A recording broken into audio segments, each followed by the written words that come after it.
Assalamualaikum warahmatullahi wabarakatuh.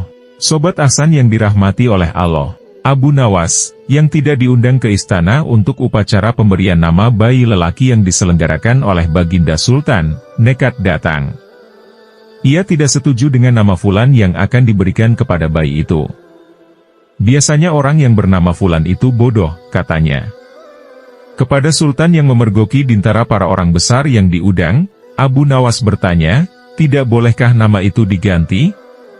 Sultan, yang sudah gondok, menanyakan alasannya dan minta bukti bahwa orang yang namanya Fulan itu bodoh. Coba buktikan, jika tidak berhasil, aku bunuh kau. Boleh, tuanku, jawab Abu Nawas. Pertama, tentang Kadi Fulan dahulu. Kedua, ya, hamba mohon uang sekitar 30 ringgit serta minta tangguh 4 hari. Lain daripada itu, kamu ingin minta makan bersama-sama di sini, bukan? Tanya Baginda sambil tersenyum. Makanlah dulu, nanti kuberikan uang itu. Esok harinya selepas subuh, pergilah Abu Nawas ke rumah Kadi membawa uang 10 ringgit. Saat itu dilihatnya Pak Kadi sedang zikir dengan asyiknya.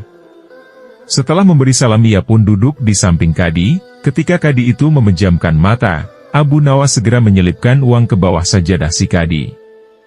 Hai, Abu Nawas, dari mana saja kamu selama ini? Apa maksudmu datang kemari? Tanya Kadi setelah selesai berzikir. Hamba dari rumah saja, hendak bertemu Tuan, karena sudah rindu, jawab Abu Nawas.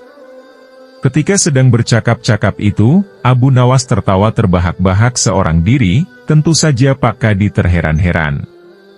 Kenapa kamu mendadak tertawa? Tidak apa-apa, kata Abu Nawas. Hamba mendengar burung itu mengatakan bahwa Tuan punya uang 10 ringgit di bawah sajadah ini. Maka disibaklah sajadah itu dan ternyata di bawahnya memang ada duit 10 ringgit. Tentu saja Kadi itu senang hatinya. Tak lama kemudian setelah Abu Nawas mohon pamit, ia minta agar Abu Nawas sering-sering datang ke rumahnya. Insya Allah jika tak ada aral melintang, jawab Abu Nawas. Ternyata esok harinya Abu Nawas datang lagi. Lalu dilakukan hal yang serupa seperti kemarin. Demikian pula pada hari yang ketiga hingga uang yang diberikan raja pun habis. Dengan demikian Kadi itu pun yakin dan percaya atas semua ucapan Abu Nawas. Hari keempat ketika mereka berdua sedang bercakap-cakap, terdengarlah suara burung itu. Namun kali ini Abu Nawas menangis terseduh-seduh. Apa yang kau tangisi, Abu Nawas? Tanya Pak Kadi. Burung itu mengatakan, Tuan akan mati, kata Abu Nawas. Kadi itu gemetar, wajahnya pucat pasi, ia terdiam lama. Menurut kamu apa yang harus aku lakukan? Apa ikhtiarmu? Aku menurut saja, kata Pak Kadi. Supaya omongan burung itu tidak menjadi kenyataan, mulai sekarang hendaklah Tuan berpura-pura mati, jawab Abu Nawas yang segera mengabarkan ihwal kematian Pak Kadi itu ke masyarakat. Maka orang-orang pun kaget mendengar kematian yang mendadak tersebut. Mayat itu segera dimandikan sendiri oleh Abu Nawas, kemudian dikafani, lalu dimasukkan ke dalam keranda dan disalatkan. Ketika mayat dibawa ke kuburan, jalannya memang lewat dekat istana, sehingga Baginda mendengar bacaan kalimat tauhid yang dikumandangkan secara beramai-ramai oleh para pelayat di sepanjang jalan. Mayat siapa yang diusung itu? Tanya Baginda Sultan. Dengan segera Abu Nawas menjawab pertanyaan tersebut, ya tuanku, itu mayat Kadi Fulan. Sultan Harun al-Rasyid terperanjat. Hai Abu Nawas, bawa masuk kemari jenazah itu. Akhirnya, dibawalah jenazah itu ke hadapan Baginda. Wahai sahabatku, apa yang menyebabkan kematianmu? Aku sama sekali tidak mendengarnya. Setelah keranda dibuka oleh Baginda, tampaklah Kadi itu mengerdipkan matanya malu-malu. Hai, Abu Nawas, kata Baginda, mengapa Kadi ini yang masih hidup kamu katakan sudah mati? Itulah tanda kebodohan orang yang bernama Fulan, tuanku, kata Abu Nawas. Baginda pun heran melihat kelakuan Abu Nawas, demikian pula orang-orang yang mengiringi jenazah itu. Sebagian memuji kehalusan tipu daya Abu Nawas, namun sebagian lagi menyumpahi, karena kejenakaan yang ia lakukan telah benar-benar kelewat batas. Dengan kejadian itu, Baginda semakin yakin akan kecerdikan Abu Nawas, sehingga berniat memberi hadiah yang layak kepadanya. Semua dendamnya hilang, berganti menjadi belas kasih. Namun demikian Baginda akan tetap mencoba kelebihan Abu Nawas.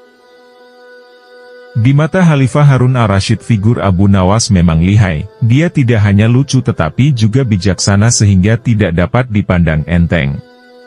Di satu pihak hal itu sangat membanggakan Khalifah, tetapi di lain pihak, sangat menjengkelkannya, karena ia suka kurang ajar dan tidak tahu diri. Oleh karena itu Baginda tidak pernah berhenti memeras otak untuk dapat membalas Abu Nawas. Pada suatu hari di bulan Rabiul Awal, Baginda Khalifah tersenyum simpul sendiri sambil bergumam, "Awas kau, Abu Nawas, kali ini pasti kena." Seperti biasa setiap bulan Rabiul Awal, Sultan Harun al-Rasyid menyelenggarakan acara Maulid Nabi di istana.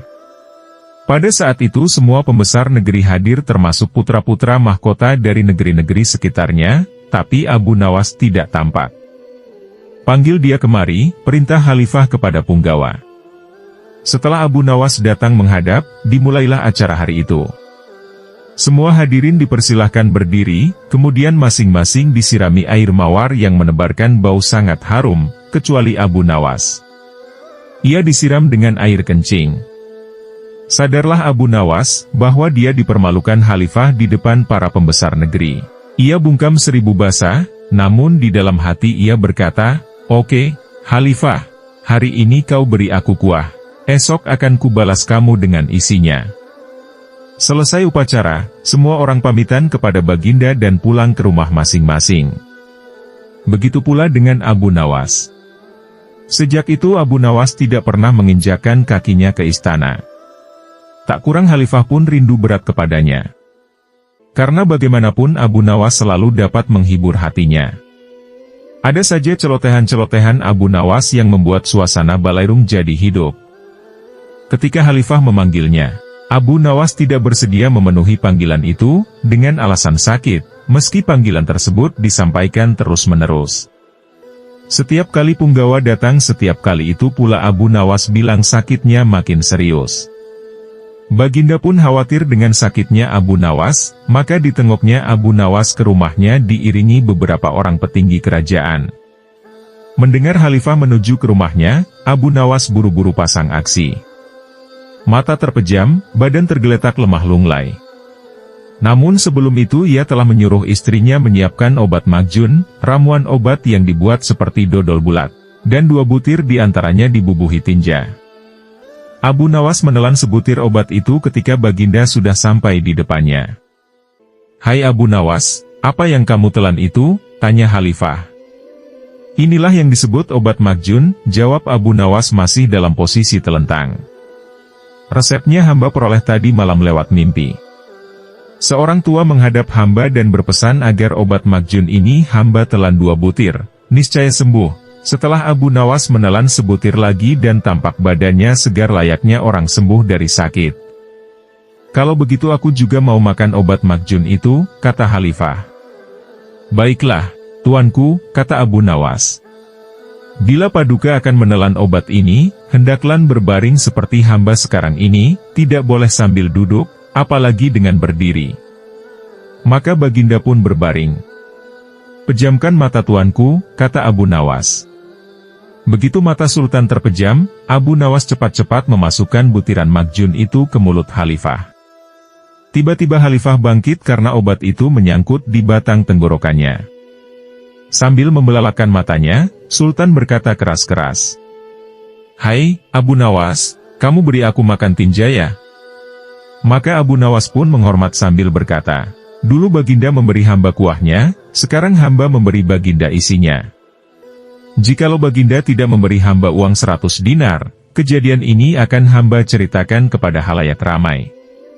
"Diam kamu, jangan ngomong kepada siapa-siapa, nanti ku beri kau uang 100 dinar, kata Khalifah.